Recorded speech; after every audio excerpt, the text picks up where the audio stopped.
तोंडाचा cancer म्हणजे cervical cancer common होता, पण आता ब्रेस्ट कॅन्सर कॉमन आहे. म्हणजे एवढा तो आता त्याचा इन्सिडन्स वाढतोय. साधारणतः ब्रेस्ट कॅन्सर जे आहे ते वयाच्या 40 ते 60 वयोगटात जास्त कॉमनली होतो, पण आजकाल हा अर्ली एजमध्ये पण डिटेक्ट व्हायला लागलात. जसं की माझी एक पेशंट जी की 26 वर्षाची पण आहे. बऱ्याच वेळेस काय होतं की ब्रेस्ट कॅन्सर म्हटलं तर महिलांकडे पाहिलं जातं, पण पुरुषांना देखील होतं. तर याचं कारण काय असू शकतं आणि त्याविषयी काय सांगाल? किती प्रमाण आहे त्यामध्ये? पुरुषांमध्ये ब्रेस्ट कॅन्सर होण्याचं प्रमाण कमी आहे. तसं बघितलं तर जसं मी तुम्हाला सांगितलं की 30% women cancers are breast cancers. पुरुषांमध्ये तो फक्त 1% दिसतो आणि युजली पुरुषांमधला ब्रेस्ट कॅन्सर 80% हा हेरिडिटरी असतो. दोन्ही ब्रेस्ट चेक करायच्या की त्यांची सिमेट्री ठीक आहे का, दोन्ही ब्रेस्टचे निपल्स एकाच लेवलला आहेत का. जेव्हा आपण हात वर करून चेक करतो काखेमध्ये काही फुलनेस आहे का, किंवा ब्रेस्टमध्ये काही सूज आहे का, किंवा ब्रेस्टवरची स्किन, ब्रेस्टचं निपल किंवा निपलच्या अराउंडची स्किन काही ॲबनॉर्मल आहे का.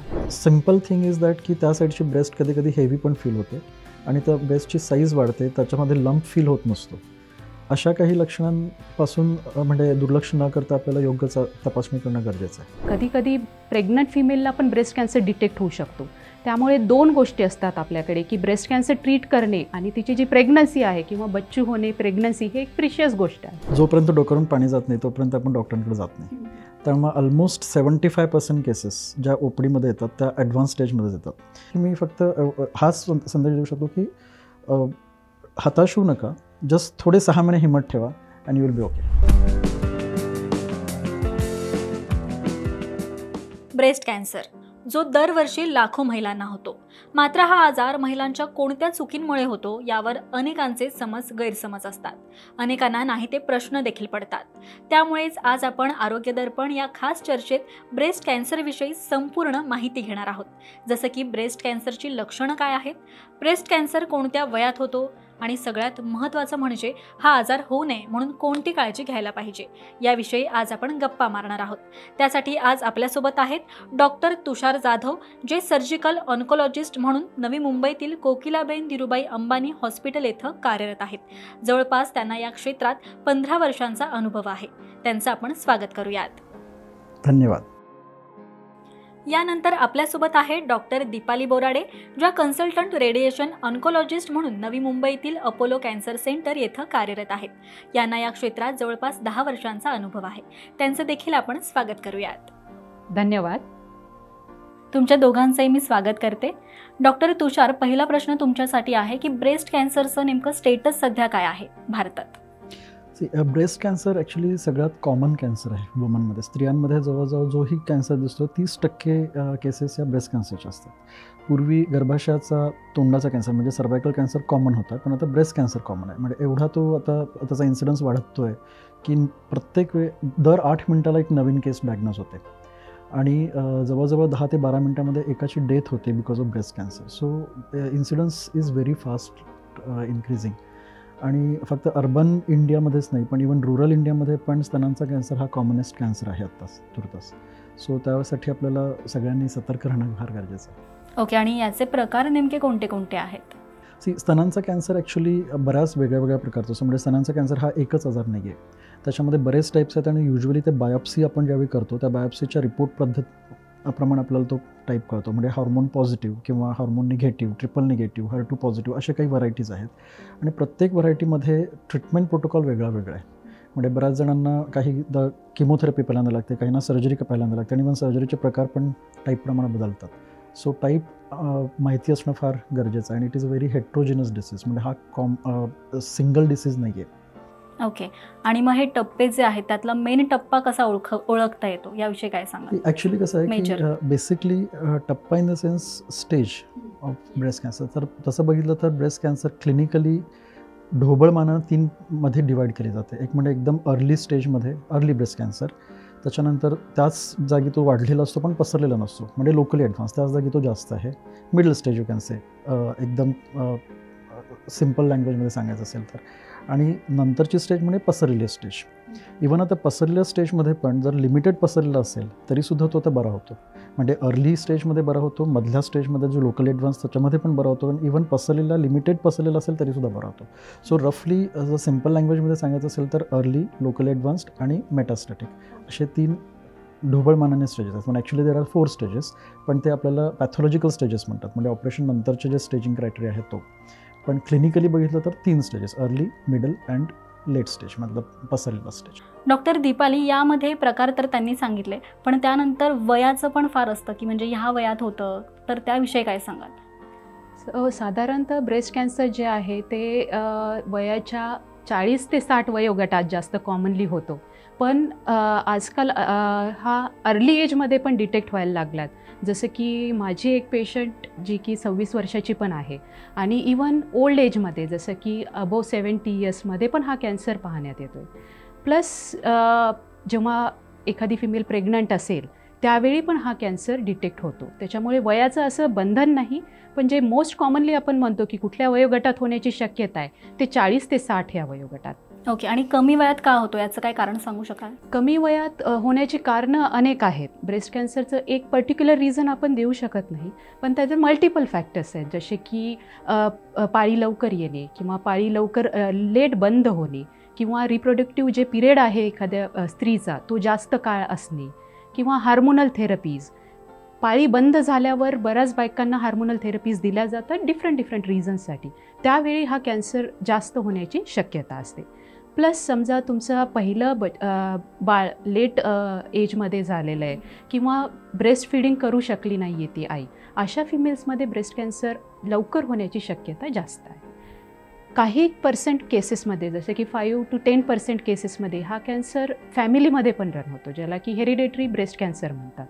तुमच्या आजी, आई किंवा मावशी हे जे फर्स्ट डिग्री रिलेटिव्ज आहेत त्यांच्यामध्ये समजा ब्रेस्ट कॅन्सर किंवा गर्भाशयाचा कॅन्सर किंवा ओव्हरीचा कॅन्सर हा झाला असेल तर त्या स्त्रीची लवकर एजमध्ये कॅन्सर होण्याची रिस्क वाढल्या जाते. बऱ्याच वेळेस काय होतं की ब्रेस्ट कॅन्सर म्हटलं तर महिलांकडे पाहिलं जातं, पण पुरुषांना देखील होतं, तर याचं कारण काय असू शकतं आणि त्याविषयी काय सांगाल? किती प्रमाण आहे त्यामध्ये? पुरुषांमध्ये ब्रेस्ट कॅन्सर होण्याचं प्रमाण कमी आहे. तसं बघितलं तर जसं मी तुम्हाला सांगितलं की 30% women cancers are breast cancers. पुरुषांमध्ये तो फक्त 1% दिसतो, आणि युजली पुरुषांमधला ब्रेस्ट कॅन्सर 80% हा हेरिडिटरी असतो, but 20% no reason. Actually smoking, alcoholism हे काही लाईफस्टाईल चेंजेस जे आहेत ते रिस्क फॅक्टर म्हणून समजले जातात. प्लस गायनेकोमॅस्टिया, म्हणजे युजली पुरुषांमध्ये ब्रेस्ट टिश्यू डेव्हलप झालेली नसते, पण जर ज्या पुरुषांमध्ये ब्रेस्ट टिश्यू डेव्हलप झाली असेल, ओव्हर डेव्हलप झाली असेल, तर त्या थोडे रिस्क असतात विथ दिस ॲडिक्शन्स. पण ॲज सच रिझन नाही आहे, प्रमाण कमी आहे पण नाही असं नाही. त्यामुळे बऱ्याचदा पुरुषांमध्ये जर स्तनामध्ये जी गाठ असेल त्याला निग्लेक्ट नाही करायला पाहिजे, कारण ती गाठ 80% चान्स असतात की ते कदाचित कॅन्सर असेल. म्हणजे ते ॲक्च्युली उलटं आहे. वुमेनमध्ये ब्रेस्टमध्ये जी गाठ असते त्याचे कॅन्सर असण्याची शक्यता 20% आहे, पण पुरुषांमध्ये जी गाठ आहे त्याच्यामध्ये कॅन्सर असण्याची शक्यता 80% आहे. पण मग त्यांचं ओळखायचं कसं? ओळखण्यासाठी म्हणजे in both of cases, women and main, जेव्हा देर इज अ लंप, म्हणजे गाठ जेव्हा फील होते, युजली ती मोर दॅन 1 सेंटीमीटरच असते. 1 सेंटीमीटरच्या खालच्या गाठी आपल्याला हाताला फील होत नाही. तर त्यामुळं जेव्हा तुम्हाला ती गाठ फील होते, इट इज बेटर की तुम्ही स्पेशालिटीला भेटा आणि त्यांच्या गायडन्सखाली पुढची ट्रीटमेंट घ्या. म्हणजे इन्व्हेस्टिगेशन्स करा, बायोप्सीज करा, आणि त्याच्यानंतर कन्फर्मेशननंतर मग ट्रीटमेंट प्रोटोकॉल होतो. सो कुठलीही स्तनाची गाठ आपल्याला दुर्लक्ष करायला नाही पाहिजे. म्हणजे तुम्हाला स्पेशालिटीची कन्सल्टेशन घेणं गरजेचं आहे. जवळचे फिजिशियन्स, फॅमिली फिजिशियन्स, गायनेकोलॉजिस्ट किंवा कॅन्सर डिपार्टमेंट. ॲक्च्युली बऱ्याचदा लोकांना डायरेक्टली कॅन्सर डिपार्टमेंटमध्ये जाणं योग्य वाटत नाही, पण जे एक्सपिरियन्स्ड डॉक्टर्स आहेत त्यांच्या फॅमिलीमध्ये किंवा फॅमिली फिजिशियन्स किंवा गायनेकोलॉजिस्ट त्यांच्याकडे सुद्धा ते गेले तरी त्यांना योग्य सल्ला मिळतो. ओके. आणि पुरुषांसाठी काही असे ठराविक लक्षणं वगैरे असे आहेत का की यामुळे होतंय असं काही? नाही, म्हणजे डेव्हलप ब्रेस्ट टिश्यू आणि त्या ब्रेस्ट टिश्यूमध्ये असलेली गाठ हे एकच इम्पॉर्टंट लक्षण आहे. बाकीच्या जी लक्षणं आहेत ती कॉमनली विमेन्समध्येच दिसते.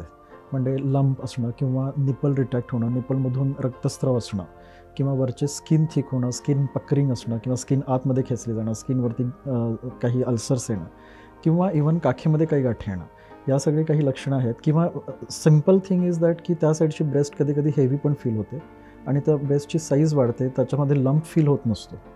अशा काही लक्षणांपासून म्हणजे दुर्लक्ष न करता आपल्याला योग्य तपासणी करणं गरजेचं आहे. ओके. आणि लक्षणं मेजर कोणती आहेत की ही लक्षणं दिसली तर तुम्ही दाखवायला पाहिजे डॉक्टरकडे, असं काही? सगळ्यात महत्त्वाचं लक्षण म्हणजे गाठ. ती गाठ युजली ॲक्सिडेंटली फील होते. म्हणजे बऱ्याचदा कधी धक्का लागला असेल किंवा आंघोळ करताना ती फील होते, पण ॲक्सिडेंटली फील होईपर्यंत आपल्याला थांबायला नाही पाहिजे. ॲक्च्युली महिन्यामधून एकदा स्वतः ब्रेस्ट जर आपण तपासणी केली स्वतःच सेल्फ ब्रेस्ट एक्झामिनेशन, त्याच्यामध्ये ती छोटी गाठ पण लक्षात येते. तर कुठलीही गाठ असेल तर ते निग्लेक्ट नाही व्हायला पाहिजे. जर निपलमध्ये काही चेंजेस असतील, लाईक निपल आत अचानक गेला असेल किंवा निपलमधून काही स्त्राव बाहेर येत असेल, एस्पेशली ब्लड स्त्राव म्हणजे रक्तस्राव होत असेल, कुठल्याही एरियाची ब्रेस्टची स्किन जर थिक झाली असेल किंवा ती आतमध्ये खेचून घेतली असेल किंवा त्याच्यावरती एखादी जखम झाली असेल. बऱ्याचदा निपलवरती पण जखम होते आणि ती दुर्लक्ष केली जाते. आपल्याला वाटतं की अंतर्वस्त्राच्या घर्षणांमुळे ती तयार झालेली आहे, पण ॲक्च्युली ते रिझन असोसिएट होतं की अंडरलाईंग आतमधल्या कॅन्सरमुळे ती बाहेर आलेली असते.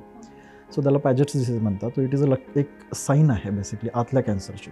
आणि जर समजा ब्रेस्टमध्ये जरी गाठी नसेल, म्हणजे बरेच पेशंट्स असे आहेत की काखेमध्ये गाठी आहेत, ब्रेस्टमध्ये नाही आहेत, पण काखेमधल्या गाठी ब्रेस्टच्या कॅन्सरमुळेच तयार झालेल्या असतात. सो काखेतल्या गाठी, सो ही काही लक्षणं आहेत ती दुर्लक्ष नाही करायला हवी. ओके डॉक्टर दीपाली, बऱ्याच वेळेस ना घरच्या घरी सुद्धा तपासणी केली जाते, तर त्यावेळेस ते कसं तपासणी केली पाहिजे महिलांनी?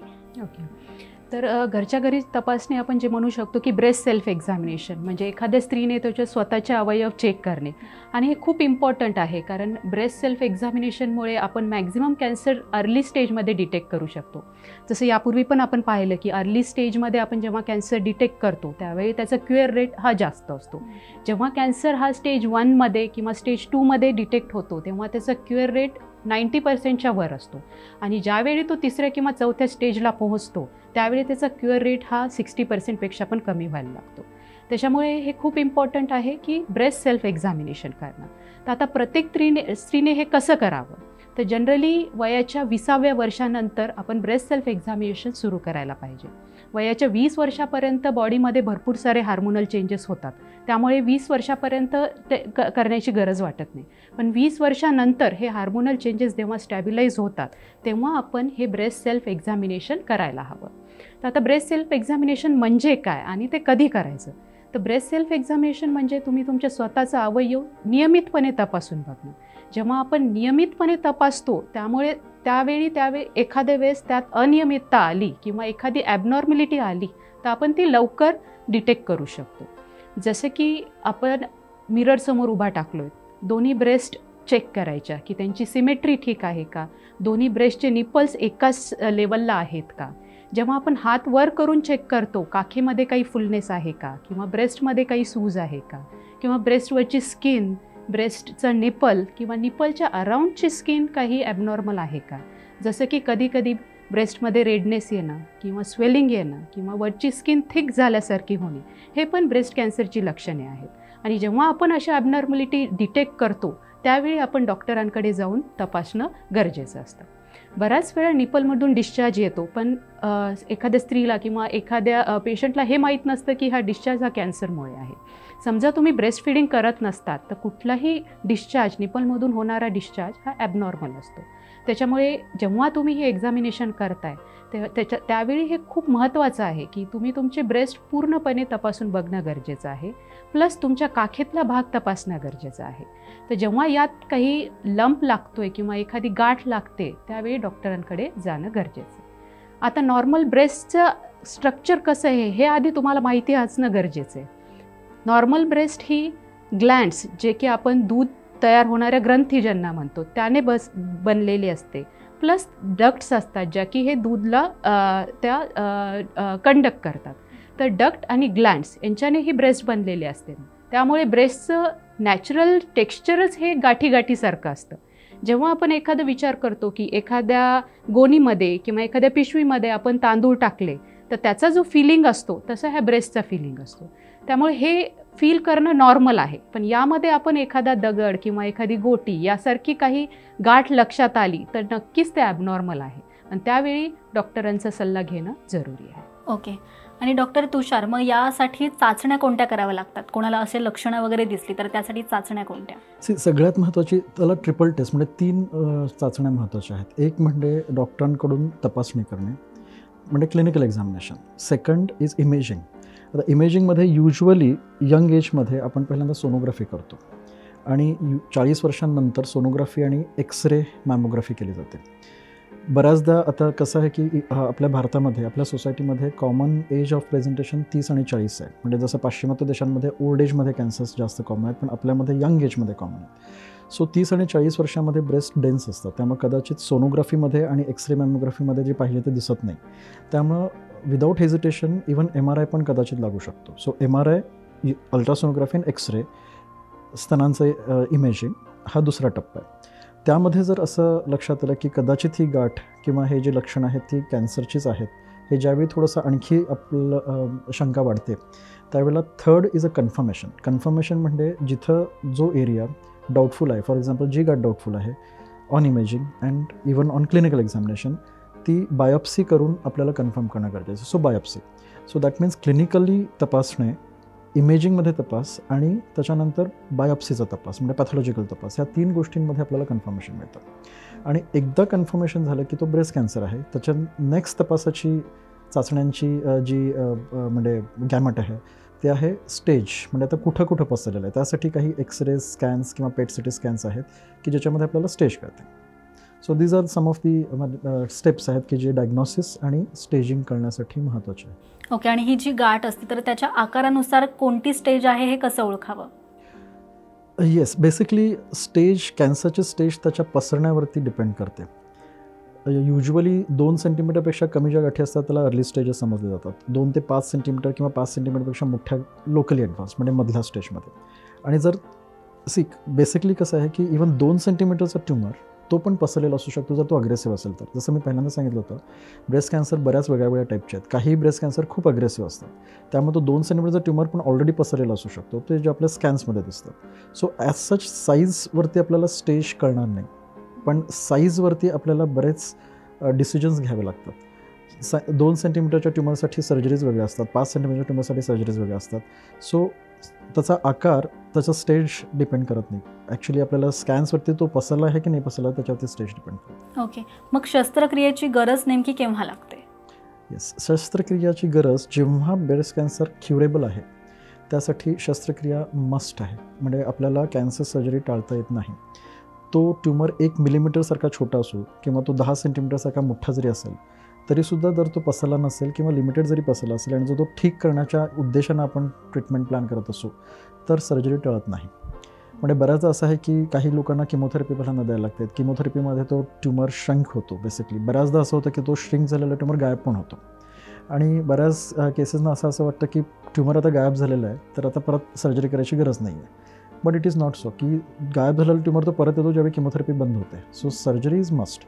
सो कॅन्सर सर्जरी टाळता येणार नाही जर समजा कॅन्सर क्युरेबल असेल तर. फक्त जर तो खूप प्रमाणात पसरला असेल आणि जिथं ट्रीटमेंट सगळीकडे पॉसिबल नाही आणि आपल्याला क्युअर होण्याच्या स्टेजमध्ये आपण नसू त्यावेळेला breast cancer surgery is not indicated. Okay, आणि कोणत्या स्टेजमध्ये असलं की बरा होतो कॅन्सर किंवा याच्या पुढे गेलं कोणत्या तरी स्टेजच्या त्यावेळेस ते शक्य नसतं, तर त्याबद्दल काय सांगा?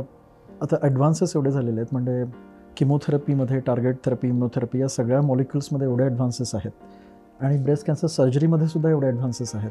त्यामुळे स्टेज 1, स्टेज 2, स्टेज 3 आणि स्टेज 4A हे सगळ्या या क्युरेबल स्टेजेस आहेत. फक्त 4B जिथं बऱ्याच प्रमाणामध्ये तो जर ट्यूमर पसरला असेल तर then it is not curable. Okay, so almost you can say it is a curable disease breast cancer. Okay doctor, महिलांना कोणत्या चुकांमुळे नेमकं ब्रेस्ट कॅन्सर होतो? कोणत्या चुका टाळल्या पाहिजेत? ब्रेस्ट कॅन्सरचं असं एक पर्टिक्युलर रिझन नाही आहे. ब्रेस्ट कॅन्सर हे मल्टिपल फॅक्टर्समुळे होतं, तर ज्याला आपण रिस्क फॅक्टर्स म्हणू शकतो. एक असं आपण कारण सांगू शकत नाही की हे केल्यामुळे मला ब्रेस्ट कॅन्सर झाला किंवा मी हे नाही केलं तर ब्रेस्ट कॅन्सर होणार नाही, याची आपली गॅरंटी नसते.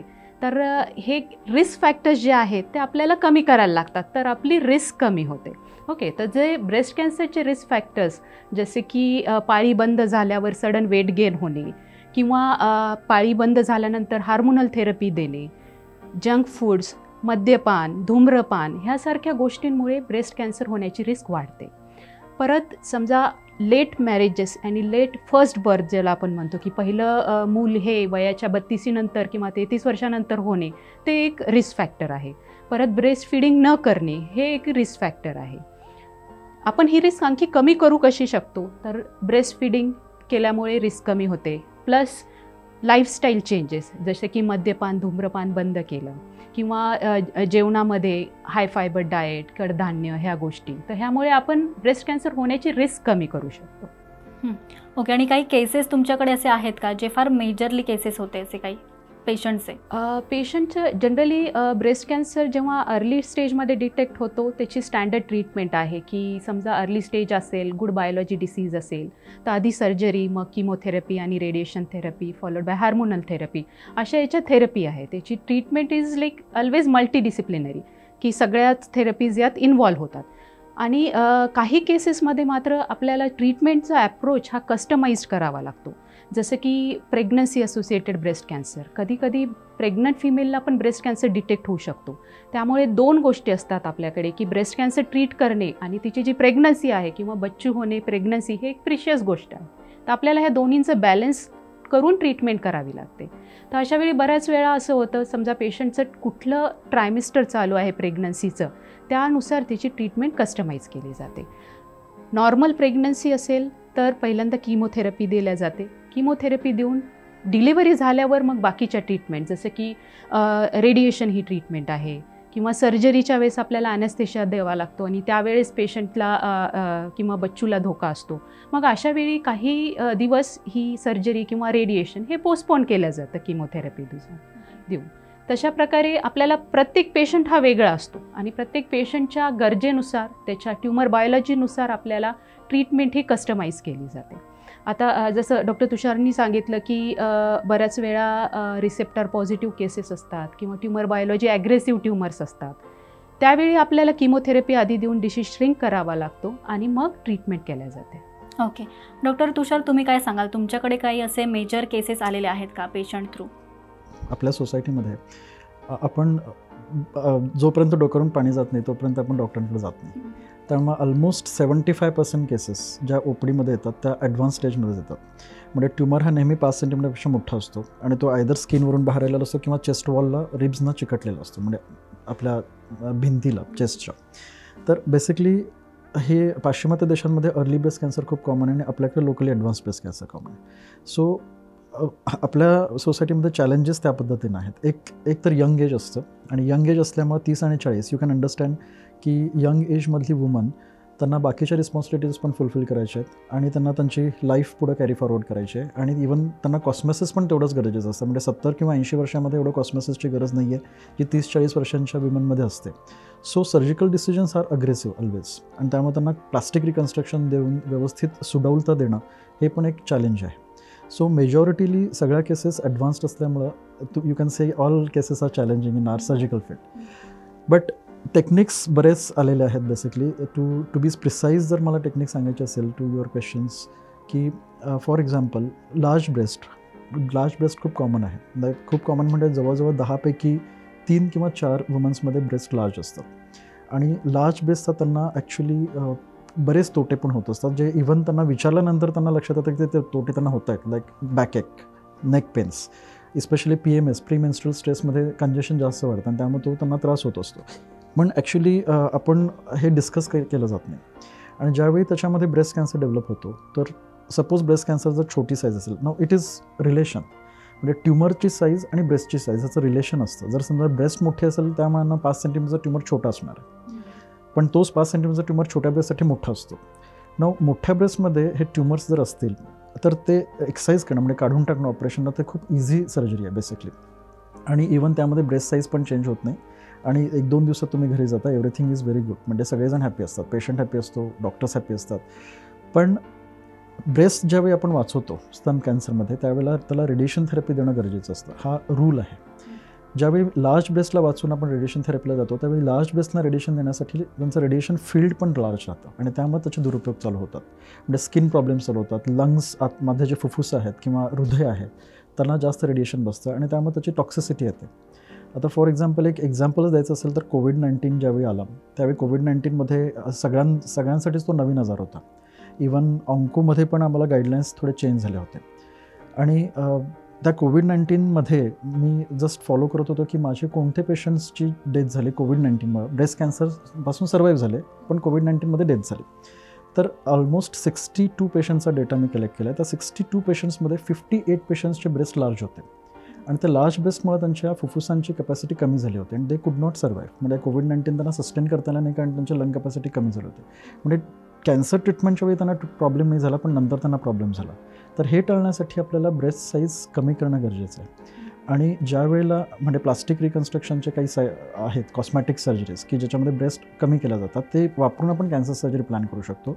अपोजिट साईडची ब्रेस्ट सिमेट्री करता येते, म्हणजे तुम्ही मोर ब्युटिफुल होता आफ्टर ब्रेस्ट कॅन्सर सर्जरी. म्हणजे ब्रेस्ट क्यू म्हणून एक फीडबॅक ॲप्लिकेशन आहे, त्याच्यामध्ये तुमचे ब्रेस्ट सर्जरी झाल्यानंतर तुमचा फीडबॅक घेतला जातो की तुम्ही स्वतःला काय फील करता. तर त्याच्यामध्ये 20% कमी स्कोअर असेल तर तुम्ही you feel ugly about your self, म्हणजे तुम्हाला कुरूपता वाटते. 20 ते 40 म्हणजे ठीक आहे चालून घेऊ, 40 ते 60 म्हणजे ब्युटिफुल आहे, 60 नंतर यू विल कॉन्फिडंट की तुम्ही रॅम्प वॉकवरती जाऊ शकाल. By this technique reduction mammoplasty the score is 98%. So ह्या अशा काही टेक्निक्स आहेत ब्रेस्ट कॅन्सर सर्जरीमध्ये ज्या आलेल्या आहेत की जिथं ब्रेस्ट कॅन्सर सर्जरी नंतरही आपल्याला मोर ब्युटिफुल होता येतं. म्हणजे वेन ब्रेस्ट कॅन्सर पेशंट आपल्या ओपीडीमध्ये येतो आणि त्यावेळी त्यांचा पहिला क्वेश्चन असतो की आपण जगणार आहोत की नाही. दुसरा क्वेश्चन असतो की आपला स्तन गमावं लागणार आहे आणि म्हणजे कुरूपता घेऊन आपल्याला पुढचं आयुष्य काढायचं आहे. पण हे सगळं डिस्कशन केल्यानंतर एव्हरीथिंग चेंजेस. म्हणजे एक तर तो क्युरेबल डिसीज आहे, त्यामुळे लाईफ आहे. तुम्ही पूर्णपणे तुमची नातवंड आणि परतवंड बघून तुम्ही you will end your life. आणि अशा काही टेक्निक्स आहेत की ज्याच्यामध्ये तुम्ही आत्ता आहे त्यापेक्षा तुम्ही सुंदर दिसू शकता. So everything is change. Medical science has evolved. बऱ्याच वेळेस काय होतं की मानसिकता चेंज होते यामुळे, तर त्याविषयी काय सांगाल की ह्या वेळेस म्हणजे जेव्हा ब्रेस्ट कॅन्सर होतो त्यावेळेस मानसिकता नेमकी कशी असली पाहिजे? मानसिकता म्हणजे सगळे ॲक्च्युली ब्रेस्ट कॅन्सर कुठलाही कॅन्सर ज्यावेळी वर्ड डायग्नोसिसमध्ये येतो त्यावेळी सगळे ॲक्च्युली हताश झालेले असतात basically. Not only that patient पण पेशंटचे सगळे रिलेटिव्स. आणि बऱ्याच ठिकाणी त्यांची तुलना व्हायला चालू होते की या पेशंटला असं झालं, या कॅन्सरला असं झालं, त्यांना हे ट्रीटमेंट दिली गेली आणि शेवटी असं झालं. पण मला फक्त एकच सांगायचं आहे की एक तर कम्पेअर करू नका. अँड सेकंड थिंग हे लक्षात ठेवा की इव्होल्युशन एवढं झालेलं आहे आणि ॲडव्हान्सेस एवढे आहेत की आपण क्युअर होऊ शकतो, फक्त आपल्याला limited time of your life. म्हणजे या ट्रीटमेंट्स कसं आहेत की सर्जरी, किमोथेरपी, रेडिएशन थेरपी ह्यात लाँग टर्म प्रोसेस आहे. या तुमच्या पूर्ण वयाचे 6 महिने त्याच्यामध्ये जातात. पण जर पुढचं आयुष्य जर तुम्ही बघितलं तर ते 6 महिने छोटे आहेत. त्यासाठी मी फक्त हाच संदेश देऊ शकतो की हताश होऊ नका, जस्ट थोडे 6 महिने हिंमत ठेवा and you will be okay. Okay. आणि यासाठी काही नवीन टेक्नॉलॉजी वगैरे आता सध्या आहेत का, आल्यात का? बऱ्याच त्याबद्दल काय सांगाल? टेक्नॉलॉजी आहेत. एक तर मी प्लास्टिक रिकन्स्ट्रक्शनचे टेक्निक सांगितले की ब्रेस्ट कॅन्सर सर्जरी नंतर पण सुडवता येऊ शकते. दुसरं म्हणजे जसं ब्रेस्ट कॅन्सर काखेमध्ये पसरतात, जसं मी पहिल्यांदा पण सांगितलं होतं की काखेमध्ये काही गाठी येतात, तर काखेतल्या गाठी ब्रेस्ट कॅन्सर शोषून घेतात. मग काखेतल्या गाठीचं ऑपरेशन ज्यावेळी आपण करतो त्यावेळी काही प्रॉब्लेम्स येऊ शकतात 2-3 वर्षानंतर. पण म्हणजे या हाताला सूज येऊ शकते किंवा त्या ब्रेस्टला सूज येऊ शकते. तर त्यासाठी आपल्याला काखेतल्या गाठीचं ऑपरेशन टाळता येऊ शकतं. अशी स्टेज जर असेल तर टाळणं हवं आहे. तर त्यासाठी आपल्याला नवीन टेक्निक्स आहेत कन्फर्म करण्यासाठी की काखेतल्या गाठीमध्ये कॅन्सर गेलेला आहे की नाही. त्याला सेंटिनल लिम्फ नोड बायोप्सीज म्हणतात. ते ड्युरिंग सर्जरी ऑपरेशनच्या वेळेस ती यूज केली जाते. कन्फर्म केली जाते की तुमच्या काखेमध्ये तो कॅन्सर गेलेला नाही आहे आणि काखेचं ऑपरेशन टाळता येतं. अशा बऱ्याच टेक्निक्स आहेत की ज्याच्यामध्ये आपल्याला काही ठिकाणी डिएस्किलरेशन आणि काही ठिकाणी एक्स्ट्रा सर्जरीज देऊन we can reduce morbidity. Okay. Doctor Deepali, आता मगाशी आपल्या चर्चेमध्ये असं बोलणं झालं की अनुवंशिकतासुद्धा असते यामध्ये, तर अशा लोकांनी काय केलं पाहिजे, तशा लोकांनी काय काळजी घेतली पाहिजे की त्यांना ब्रेस्ट कॅन्सर होऊ नये? ओके. साधारणतः 80% कॅन्सर हे अनुवंशिक नसतात, फक्त 5 ते 10% कॅन्सर हेच अनुवंशिक असतात. तर अशा वेळी जेव्हा घरातल्या एखाद्या व्यक्तीला कॅन्सर झाला असेल तो कुठल्या एजला झाला, त्या व्यक्तीचं त्यावेळी वय काय होतं हे खूप महत्त्वाचं असतं. आणि जेव्हा आपले फर्स्ट डिग्री रिलेटिव्ह जसं आई, आजी, मावशी, आत्या यांच्यामध्ये हा कॅन्सर झाला असेल, हा किंवा दुसरा कॅन्सर जसा की ओव्हेरियन कॅन्सर, युटेरसचा कॅन्सर, त्यावेळी त्या स्त्रीची रिस्क वाढते. तर अशावेळी रेग्युलर मॅमोग्राफी करणे, ज्या काही वयात फर्स्ट डिग्री रिलेटिव्हचा कॅन्सर डिटेक्ट झाला आहे त्या वयाच्या अगोदर आपल्याला मॅमोग्राफी सुरू करणे गरजेचं असतं. बऱ्याच वेळा मॅमोग्राफीमध्ये एक्सरेच्या एक्सपोजरमुळे मॅमोग्राफी होऊ शकत नाही. तर जेव्हा वय 40 इयर्सच्या खाली असतं त्यावेळेस सोनोग्राफी केली जाते, ब्रेस्टची सोनोग्राफी केली जाते आणि अशा प्रकारे एक स्क्रीनिंग रेग्युलरली केली जाते. 40 इयर्स नंतर प्रत्येक वर्षी मॅमोग्राफी करत राहणं गरजेचं आहे. जसं आधी मी सांगितलं, ब्रेस्ट सेल्फ एक्झामिनेशन तर महत्त्वाचं आहेच. अशा व्यक्तींनी क्लिनिकल ब्रेस्ट एक्झामिनेशन हे पण रेग्युलरली केलं पाहिजे. जसे की 40 इयर्स नंतर एव्हरी 3 इयर्स आपण डॉक्टरकडे जाऊन आपली ब्रेस्ट चेक करून घेतलं पाहिजे. ज्या पेशंट्समध्ये घरामध्ये हिस्ट्री आहे फर्स्ट डिग्री रिलेटिव्हमध्ये, त्यांनी ही टेस्ट दरवर्षी केली पाहिजे. दरवर्षी त्यांनी त्यांच्या डॉक्टरला किंवा ह्या क्षेत्रामध्ये जे अनुभवी डॉक्टर्स आहेत किंवा जे फक्त ब्रेस्ट कॅन्सर किंवा कॅन्सर रिलेटेड गोष्टी बघतात, त्यांच्याकडे जाऊन त्यांनी क्लिनिकल ब्रेस्ट एक्झामिनेशन केली पाहिजे. मॅमोग्राफीवर किंवा अल्ट्रासाऊंडवर काही ॲबनॉर्मॅलिटी वाटली तर मग ज्या प्रकारे सांगितलं की तिहेरी टेस्ट आपण जसे म्हणतो की ट्रिपल टेस्ट, की मॅमोग्राफीनंतर बायोप्सी करून कन्फर्मेशन केलं पाहिजे, तर ते करणं गरजेचं आहे. मग सगळ्यांनीच कोणत्या प्रकारची काळजी घेतली पाहिजे की ब्रेस्ट कॅन्सर होऊच नाही असं? आता आपण अनुवंशिकतेबद्दल बोललो. आपण ब्रेस्ट कॅन्सर तर प्रिव्हेंट करू शकत नाही, पण आपण ब्रेस्ट कॅन्सर होण्याची रिस्क कमी करू शकतो. तर जसे मी आधी सांगितलं की ब्रेस्ट लाईफस्टाईल आपली, आपण मद्यपान धूम्रपान करत असाल तर ते स्टॉप केलं पाहिजे. शक्यतो पाळीनंतर जे हार्मोनल इंजेक्शन्स किंवा हार्मोनल टॅबलेट सुरू करतात ते शक्यतो टाळले पाहिजेत. पाळीनंतर जे सडन वेट गेन होतं ते नाही झालं पाहिजे. तर ॲक्टिव्ह लाईफस्टाईल, परत खाण्यापिण्याचे पथ्य पाळणे, ह्या गोष्टींमुळे आपण ब्रेस्ट कॅन्सर होण्याची रिस्क कमी करू शकतो. ओके. आणि डॉक्टर तुषार, तुम्ही काय सांगाल ज्यांना ब्रेस्ट कॅन्सर आहे, सध्या ते त्या स्टेजमध्ये आहेत, त्यांना काय संदेश द्याल? त्यांना मी हा संदेश देऊ शकतो की ब्रेस्ट कॅन्सर हा आजार बरा होणारा आजार आहे. बिकॉज ॲडव्हान्सेस एवढे आहेत की इवन लास्ट स्टेज लिमिटेड स्पेडमध्ये पण तो बरा होतो. त्यामुळे तुम्ही हताश होऊ नका. खूप ऑप्शन्स अवेलेबल आहेत. तुमच्या डॉक्टरांशी डिस्कस करा आणि यू विल बी ओके. तुम्ही काय सांगाल, तुम्ही काय संदेश द्याल? मला पहिल्यांदा तर तुम्हाला धन्यवाद द्यावं वाटतं, कारण आरोग्य दर्पणसारख्या शोजमधून आपण अवेअरनेस जास्त क्रिएट करू शकतो. आणि सध्या इंडियामध्ये हे खूप गरजेचं आहे की फिमेल्समध्ये अवेअरनेस होणं, की जेव्हा अर्ली डिटेक्शन होतं तेव्हा हा कॅन्सर पूर्णपणे बरा होतो. आपण जेव्हा स्टेज 4चा कॅन्सर डिटेक्ट करतो तेव्हा आपण सर्वायवल हे फक्त 15% देऊ शकतो, आणि जे की स्टेज 1मध्ये मोर दॅन 90% आहे. त्याच्यामुळे मी सगळ्यांना हेच सांगू इच्छिते की early detection is the key. तर प्रत्येक फिमेलने स्वतःची ब्रेस्ट चेक करणं किंवा काही ॲबनॉर्मल असेल तर ज्या फॅसिलिटीज अवेलेबल आहेत तिथे जाऊन ॲप्रोच करणे खूप महत्त्वाचं आहे. मेडिकल फील्डमध्ये खूप साऱ्या ॲडव्हान्समेंट झाल्या आहेत, जसे की सर्जरीमध्ये ॲडव्हान्समेंट झाल्या आहेत, रेडिएशनमध्ये, किमोमध्ये. त्यामुळे आजाराला घाबरून जाऊन किंवा होणाऱ्या ट्रीटमेंटला घाबरून जाऊन घरात बसू नये. समजा त्यांना काही लक्षणे दिसत असतील तर त्यांनी त्यांच्या डॉक्टरांशी किंवा अनुभवी तज्ज्ञांशी सल्ला घ्यावा, ही माझी विनंती आहे. बोला ना. सगळ्यात मला आणखी एक फक्त ॲड करायचं की बऱ्याचदा मॉरल ऑफ द स्टोरी ही आहे की ब्रेस्ट कॅन्सर कशामुळे होतो ते अजून मेडिकल सायन्सेसला माहिती नाही आहे. प्रत्येक वेळेला जर तुम्ही गुगल केलं सपोज किंवा काही इंटरव्ह्यूज ऐकले तर त्याच्यामध्ये नेहमी अशा आहेत की risk factors. So just jumble करू नका तुम्ही. Risk factors are risk factors, ते पॉझिटिव्ह फॅक्टर्स नाही आहेत. म्हणजे कशामुळे होतो ब्रेस्ट कॅन्सर ते अजून आपल्याला माहिती नाही आहे. आणि जर कशामुळे होतो हे माहिती नसेल तर तो टाळता येणार नाही. कारण जर कारणं माहीत असतील तर ते टाळल्यानंतर आपण ब्रेस्ट कॅन्सर टाळू शकतो. आपल्याला फक्त रिस्क फॅक्टर्स माहीत आहेत की हे असेल तर त्याच्यामध्ये रिस्क थोडी जास्त आहे. याचा अर्थ ते रिस्क फॅक्टर नसेल तर नाही असं नाही. सो त्यामुळे ब्रेस्ट कॅन्सर प्रिव्हेंटेबल नाही.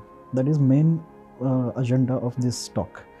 फक्त एवढंच, जर समजा तो प्रिव्हेंटेबल नाही आहे, जर तो टाळता येत नसेल तर आपल्या हातात काय की तुझं डायग्नोसिस लवकर व्हायला पाहिजे. याचा अर्थ तो होणारच आहे कधीतरी. फक्त तो लवकरच जर झाला डायग्नोस तर आपल्याला ट्रीटमेंट व्यवस्थित घेता येईल आणि आपण क्युअर होऊ शकू. So that's why diagnosis early करणं हे आपल्या हातात आहे आणि त्यासाठी regular checkup as per protocol is important. Okay, खूपच छान माहिती दिली, धन्यवाद. थँक्यू. तर डॉक्टरांनी आपल्याला खूपच उपयुक्त माहिती दिलेली आहे. तर या गोष्टींचं पालन करा आणि ब्रेस्ट कॅन्सरचा धोका जो आहे तर तो नक्की टाळा. आणि ही माहिती तुम्हाला कशी वाटली हे आम्हाला कमेंट करून नक्की सांगा. पाहत रहा महाराष्ट्र टाइम्स. धन्यवाद.